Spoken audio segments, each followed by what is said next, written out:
IPL থেকে বাদ পড়ে মন ভাঙেননি মুস্তাফিজুর রহমান। শেষ ওভারে চরম উত্তেজনায়, চরম নাটকীয়তায় সেই মুস্তাফিজুর জেতালেন ম্যাচ। শেষ মুহূর্তে 26 ধরেও রংপুরের কাছে শেষ রক্ষা হলো না ঢাকার। বিস্তারিত জানতে পুরো প্রতিবেদনের সঙ্গে থাকুন।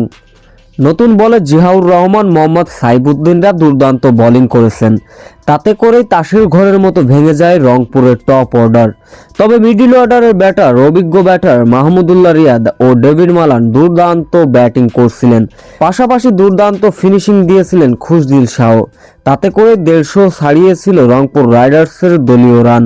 সিলেটে টসে হেরে আগে ব্যাটিং করতে নেমে নির্ধারিত 20 ওভার শেষে 5 উইকেট হারিয়ে 155 রান করেছিল রংপুর রাইডার্স। দলের হয়ে সর্বোচ্চ 51 রান করেছিলেন মাহমুদুল্লাহ রিয়াদ। ছোট লক্ষ্য তাড়া করতে নেমে অবশ্য গুরুবাজও 22 বলে 31 রানের ঝলমল ইনিংস খেলেছিলেন। আব্দুল আল মামুনও দিয়েছিলেন তার যোগ্য জবাব। 18 রানে তিনি অবশ্য সাজঘরে ফিরলেন। 53 রানে যখন 2 উইকেট হারিয়েছিল ঢাকা ক্যাপিটালস, তখনই মোহাম্মদ সাইফুদ্দিনের ধীর গতির রান।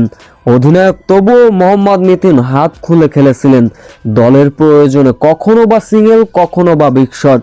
তাতে করে 13 ওভারে ঢাকার দলীয় রান পার হয়ে গেছিল 100 রান।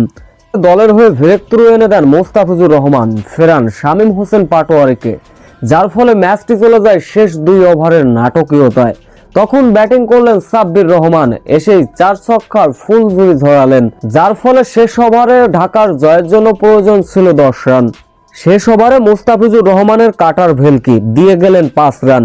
তাতে করে 5 রানের জয় পায় রংপুর রাইডার্স। এদিন অবশ্য 4 ওভার বোলিং করে 1টি উইকেট নিয়েছেন মুস্তাফিজুর রহমান, করেছেন কার্যকারী বোলিং।